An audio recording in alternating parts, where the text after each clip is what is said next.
Lanternă? Pus. Pătură? Pus. Apă? Pus. Dar nu, lucrurile astea nu se fac pe ascuns. Nu înțeleg de ce ne jucăm atâta. Sunt 5 pași simpli pe care trebuie să-i facem. 1. Ne facem un plan de dezastre. 2. Pregătim o trusă cu provizii. 3. Repetăm ce s-ar întâmpla în caz că, Doamne ferește. 4. Ajutăm pe Tușa Veronica pentru că și ea se panichează la fel ca tine. Și 5. Suntem cu totul pregătiți.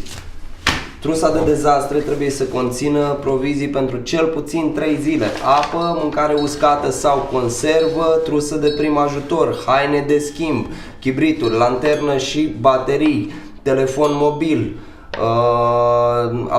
aparat de radio, fluier, hărți, listă cu numere de telefon. Și copii după acte importante. Dezastrele naturale vin pe nepoftite. Nu lăsa norocul să îți decidă viitorul. Cu Nilă ce facem? Punem provizii și pentru el. Exact. Provizii pentru Nilă.